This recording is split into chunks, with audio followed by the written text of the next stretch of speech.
Everyone wants to take their business, their skills, to the next level. Small and mid-sized business owners have exceptional insight into how to do this. They endure and thrive because they find ways to overcome the challenges that come their way, and they can teach us valuable lessons to apply to our own companies and lives. Stephen Nooner, founder and owner of Alkali, a company with a unique process that helps businesses more effectively buy and manage their insurance programs. And Bob Gibbons, builder of Riata Commercial Realty, a real estate advisor and tenant advocate, are two prominent Metroplex businessmen who, along with their weekly guests, will ask their and your probing questions, finding impactful solutions that will help you reach for the next level. Here are your hosts, Stephen Nooner and Bob Gibbons. Welcome to The Next Level, conversations that propel business. This is your host, Bob Gibbons. And I'm Stephen Nooner. Thanks for being with us today. This is a show that tries to have fun and meaningful conversations that celebrates entrepreneurs, and we share stories more than anything, stories of entrepreneurs, and we interview different people every week and learn from them. So this week we're going to be doing that, but in a little different way that Stephen will tell us about in a few minutes. I will. I hope so. We'll see. So we always try to have fun. We like to start the show with wisdom from other folks every week. And our wisdom this week comes from one of my favorites of all time, James Taylor. And our guest gave us a quote from a James Taylor song called The Secret of Life, and the secret of life is enjoying the passing of time. It's very deep. It is deep. The more you think about it, the deeper you get into it, right? Yeah. What do you think that means, Bob? Well, as the elder statesman of this group today, he's passed a lot of time. I've had a lot more time passed than the rest of you.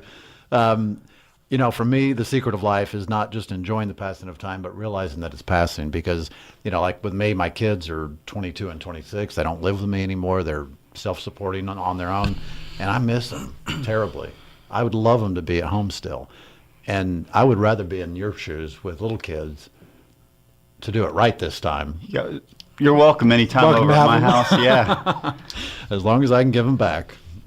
Well, I think it's a great quote because to me, what impacted me about it is the purpose. I feel, as you know, it's one of my favorite subjects. I feel like a lot of times people are always looking for the burning bush, the flashing light to tell them what their purpose is, and sometimes it's just in the moment. It's just the person in the elevator that you smile at, or the moment with the kids as I was getting them ready, you know, this morning and getting lunches together. Well, we're always in such a rush to get to the next level, which I didn't actually mean for that to come out that way, as that's the name of our show. But we're always so anxious for, when the kid walks, you know, when the kid talks, when the kid does this, when they go to school.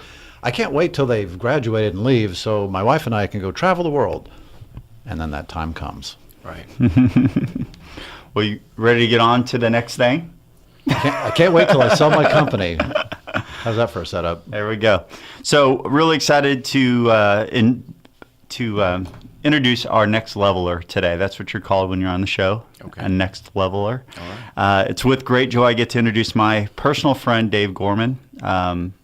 Dave was president and co-founder of Clearview Staffing Software Company, a Dallas-based 65-employee, multi-million-dollar software company as a service. So kind of like leasing software, focused on serving healthcare staffing companies. You may have noticed that I said was, as Dave has really achieved kind of a dream that a lot of entrepreneurs, I think, aspire to, which is an exit. They sold their company in 2009, and now Dave is an investor and a board member of several organizations, including Endeavor, Simply Sleep Solutions, and University of North Texas. Can I get a caw, Dave? Caw. That's just weird. I didn't know that you guys weird. did that. Can we edit that out? Yeah, no. Please. Welcome, Dave. Glad you're here. Well, Dave, thanks for being here with us today. We're excited to hear your wisdom. Well, and we like to start off with gratitude. So what is it you're grateful for these days?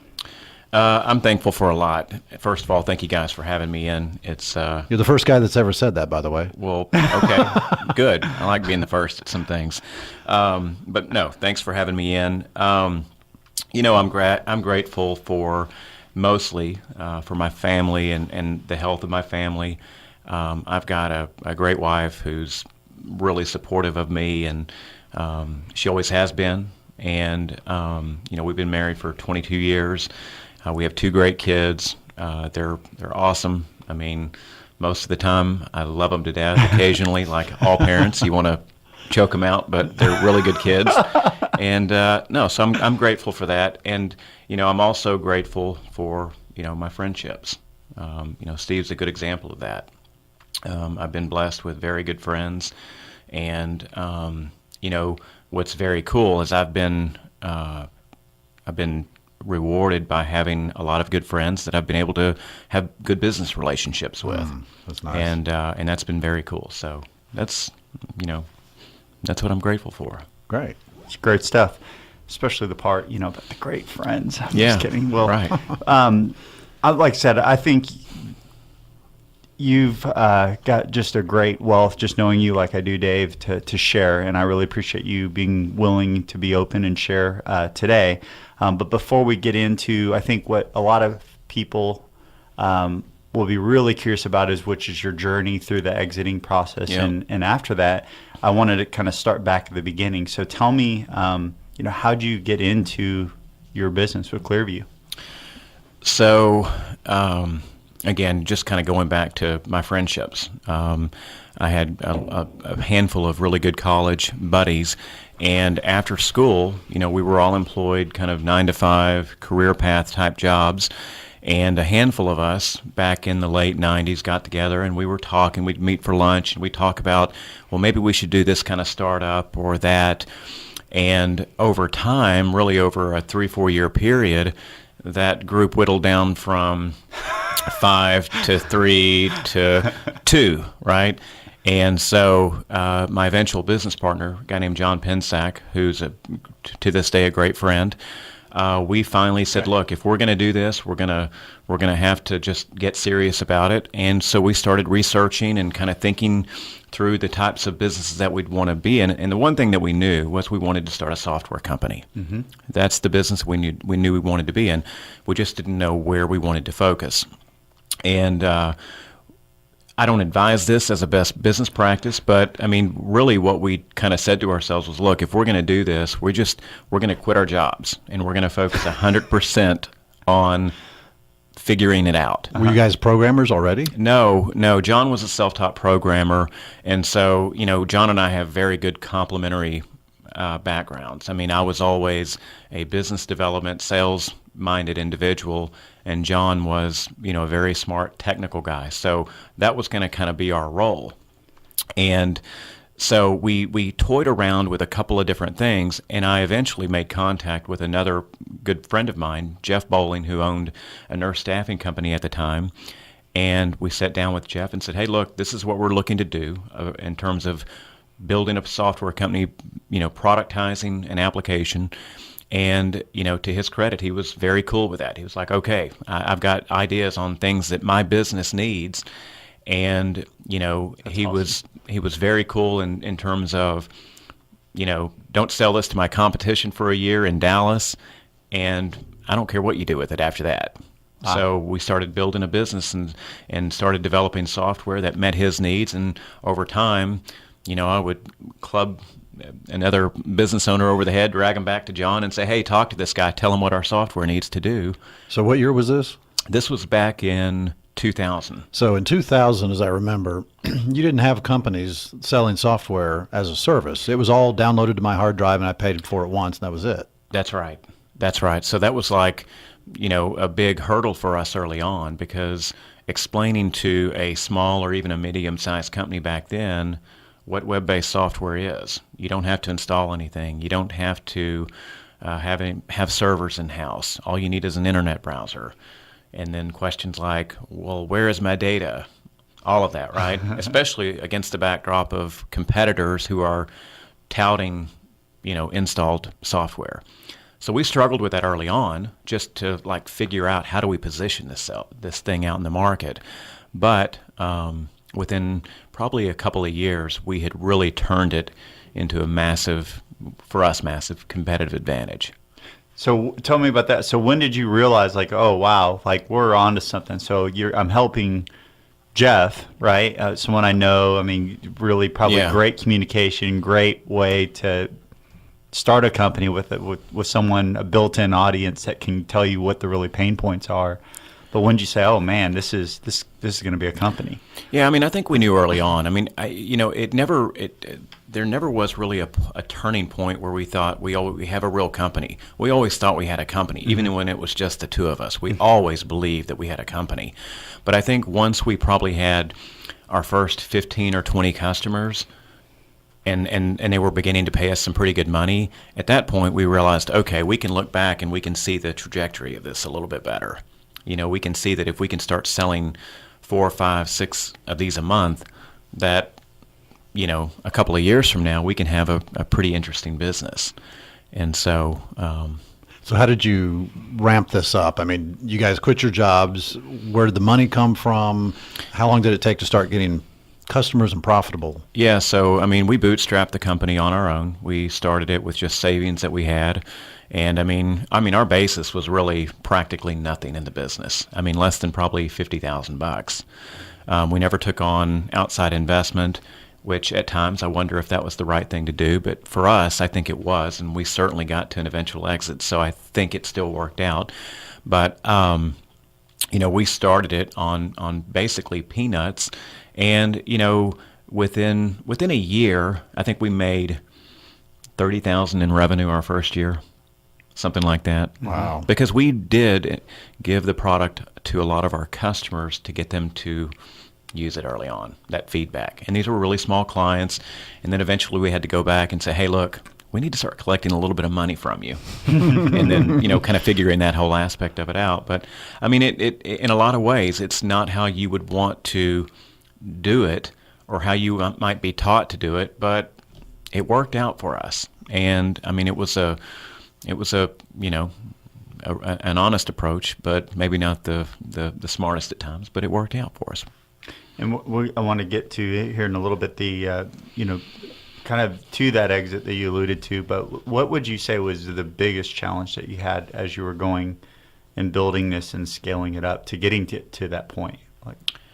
Yeah, I mean, I think one of the biggest challenges, and software is a complex business to be in, or it can be, and our business was certainly no exception to that, because our product, even though it was web-based and it had some very simple things, it was ERP software for these types of businesses, so it ran their entire operation. Mm-hmm. So getting them fully ingrained. I call that crack cocaine software. You get addicted to it and you can't get off. Right.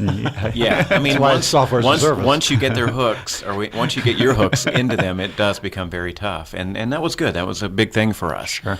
But I think, figuring out how you scale that, how you keep, the implementation process simple, how you keep the development process straightforward. And inevitably, those things become more and more challenging, or can become more and more challenging, if you don't have good process from the get-go. So I guess that's, a part of it. So keeping it simple even as you're growing and things are getting more complex. Yeah. Doing your best to. Cool. Well, we're going to go to a break. You finally made it. You are landing your dream accounts, and the only problem is that the dream accounts are now taking up so much of your time that you don't have as much time for the ones that got you there in the first place. What do you do? Hey, I think we'll find out on the other side. And now, Confessions of a Recovering Landlord. This is Bob Gibbons with Riata Commercial Realty, and I am your recovering landlord. After 20 years as a landlord, I now use that experience only for the benefit of companies that lease or buy office buildings and warehouses. Today's confession: don't renew, renegotiate. So you're probably wondering what the difference is between those two. Well, renewing a commercial lease usually means that the rental rate changes, but not much else. That could leave a lot of money on the table.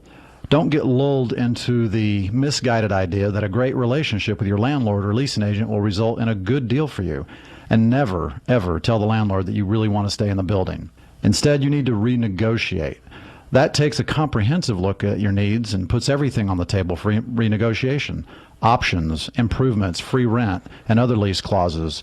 Bottom line, the landlord should have to compete for your business instead of just assuming you're going to stay.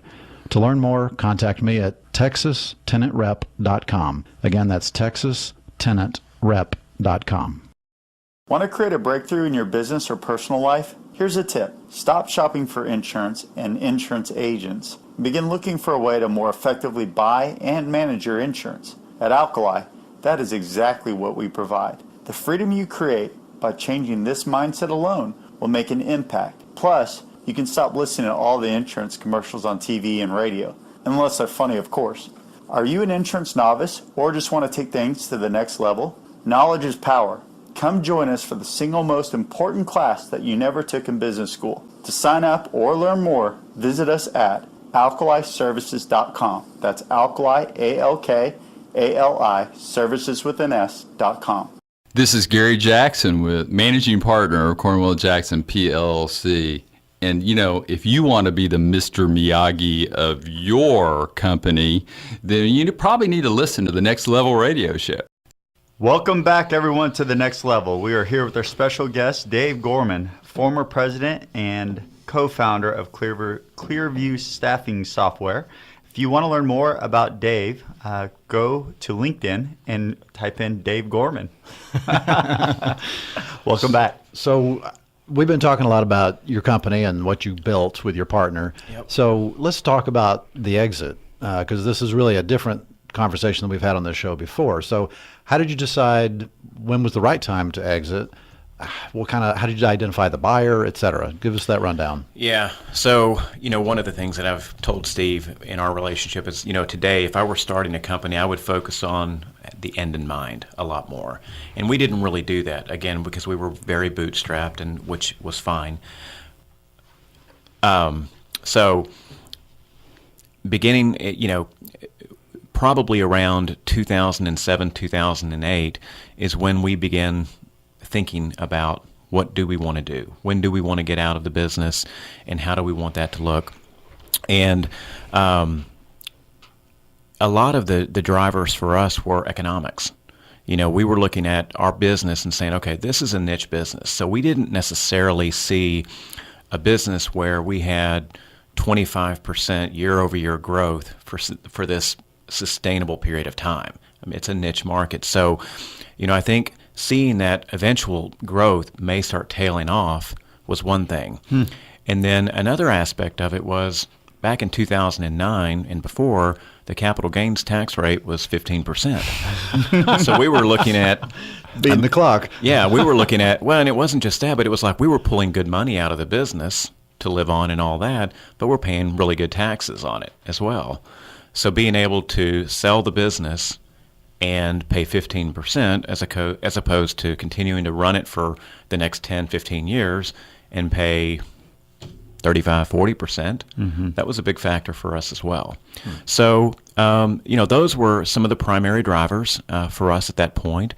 And then, we ended up engaging an M&A advisor, a company called Gorman out of Seattle, who did a very good job of working with us. They were a software specialist in their field.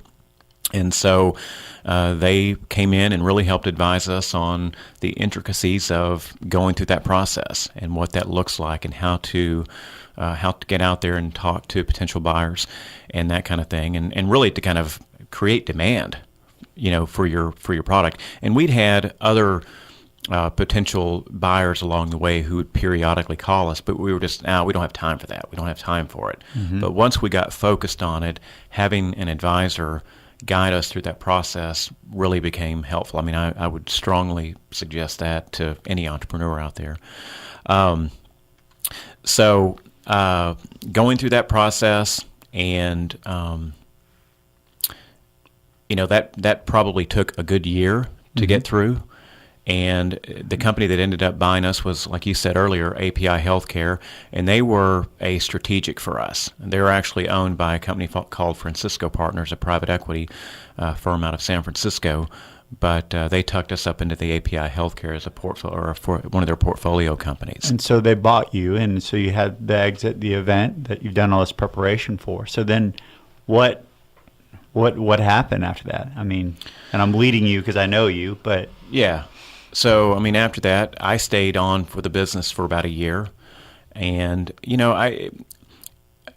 for me, it was good for a while, but then eventually it was, okay, my baby is growing up, it's changing, and it wasn't my baby anymore. So that kind of became the writing on the wall for me to begin planning an exit from, the people that bought us. And so, from there, I left in 2010, and, even though I didn't really know it at the time, that was when kind of my new journey began, I should say. And, you spend so much time building a company and giving your life to it, and then you step out of it and you're like, okay, where's my self-identity? And I left a lot of that, or so I thought, back at the company that I sold. And so, you can kind of beat yourself up with that a little bit, right? Because you wake up one day going, all right, where's the value that I'm supposed to be adding? Where's my contribution that I'm supposed to be adding? Your kids are out of the house, wife's out of the house, you're at the house alone, you're going, what the heck am I doing? Just right? you and the dog. Just you and the dog. So, Exactly. we hear this a lot from older people that retire, in their 60s, 70s, 80s. I saw it with my father, my father-in-law, et cetera.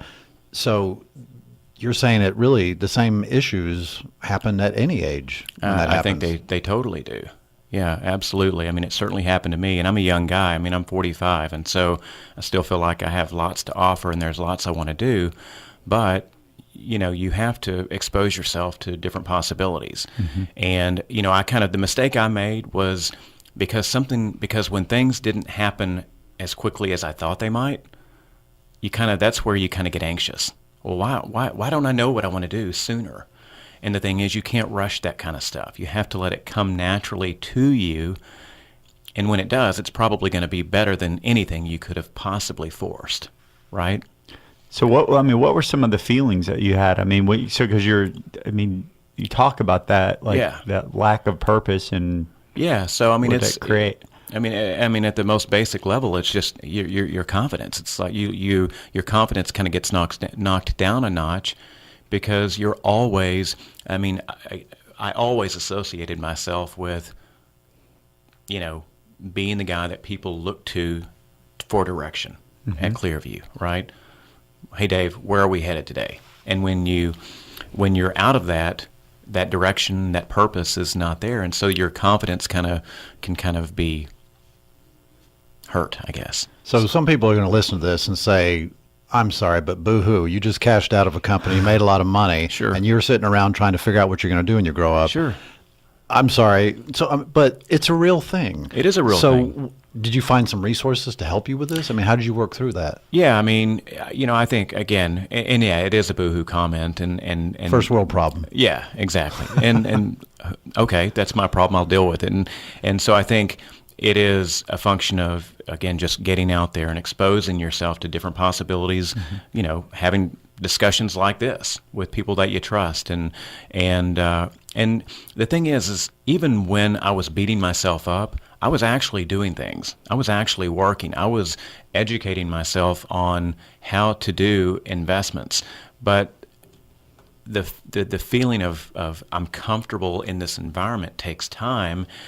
And so, once I got more comfortable with that role, so to speak, at that point you realize I shouldn't have been beating myself up. I shouldn't have had hurt confidence or any of that, right? And so it's not I never felt sorry for myself. I mean, it's just again, it takes time to work out. Some people get it quicker than others. I'm maybe a slow learner. I don't know. Well, and I know where you're going with the boohoo and people listening, right? Sure. But it is a real thing, and a lot of people do. and not talking about it or not getting help or not. What I watched you do is you getting out and exposing yourself and getting involved, finding different ways to engage, right? I just read an article on Business Insider recently where a tech CEO committed suicide, and they did this study, and there's lots of entrepreneurs who are depressed, and I think it's because these conversations don't happen enough. It's all about build, grow, exit. Now what? I haven't thought about what my purpose is beyond whatever that was. So I actually applaud you. I'm proud of you for coming on and talking about this. Absolutely. Well, and sometimes the issue is also how, do you have a purpose for your life that is separate from your company? So that when the company goes away, the purpose remains. It's just going to be focused a little bit differently, perhaps. Yeah. I mean, look, for sure, where I'm very clear and very good on is my personal purpose in terms of my family, working in and on my marriage, and having a successful relationship with my wife, raising kids and making sure that they're productive and happy and all of that. And then the business side of it, for me, the professional side, again, that's a journey that's not going to end. I hope to continue learning, continue meeting new people. It's the thing I love most about entrepreneurship is that it gives you the opportunity to do lots of different things, to be building things and watching things grow and collaborating. And, to me, I don't ever want that to end, right? And one of the things I've learned about myself is I like projects. I like things to have kind of this beginning and an end because it keeps my interest. Eventually things can get boring, and as an entrepreneur who's able to go and pick and choose the types of projects that you want to work on, it really does kind of help keep it fresh. And I alluded, so I'm actually going to hook back real quick and just an insight, because I before the break I said you would share this. So what did you do? I know you had talked a little bit about building and how the big clients really became the fishers and not the fish. Well, yeah. So really what I was saying is, one of the bigger challenges or things that we kind of had to come to grips with was early on, and I said this earlier to you guys, early on when we were growing our business, the only clients that we could attract were the small players, right? And so you learn a lot from them, and they provide the basis for your business. And as time went along and as our product got better and more mature, we started attracting bigger customers. Well, eventually those bigger customers can hook you and start dragging you around, right? So that's where I said the fisherman becomes the fish. And I have no regrets. I don't think I would change anything if I turned that back, other than to do a better job of being more attentive to the little guys, the smaller companies that I had great relationships with, that had a very, very big part of our success. Without those guys, we would never have landed those bigger companies, right? So if somebody's thinking about exiting their company, what would be the primary advice that you would give them? Not so much on how to sell the company, but the after the fact. Well, I think it's go in, talk to lots of folks, talk to people who have done it, understand the realities, because what you hear going through the process from potential buyers in terms of nothing's going to change, a lot's going to change. When you sell your company, a lot is going to change. And I'm not saying that's a bad thing. It's just a reality that I wasn't as prepared for. And so, go talk to lots of people, understand what the real realities are. And then, I think if you know what it is you want to do, charge at it, right? If you know what you want to do after you've exited, go charge at it. But if you don't, like I didn't, don't sit on the couch for a year eating bonbons, but don't beat yourself up if something doesn't immediately come to you, because I can tell you the majority of the time that's the case. Well, Dave Gorman, thank you so much for being our guest today. We really appreciate it. The insights are helpful to a lot of people, I'm sure. If you'd like to know more about Dave Gorman, please go to LinkedIn. He spells his last name Gorman. If you'd like to know more about our show, go to nextlevelshow.com, where you'll find today's conversation both on audio and on video. And you'll also be able to see other guests that we've interviewed in the past and who's coming up in the future. You can also find us on Facebook, LinkedIn, Twitter, YouTube. All kinds of different. You guys are social. Yes, Yeah. yes. Well, yeah, we're social. We try to be social, at least online. And we'll be back next week with another interesting guest. Thanks so much. Please vote in for Bob to shave this cat as he's growing on his Hey, face. the end of November is coming soon. You have been listening to The Next Level, Conversations That Propel Business with Stephen Nooner and Bob Gibbons. Join us every Tuesday at 1:30 p.m. for more prolific conversations that will take your business to the next level.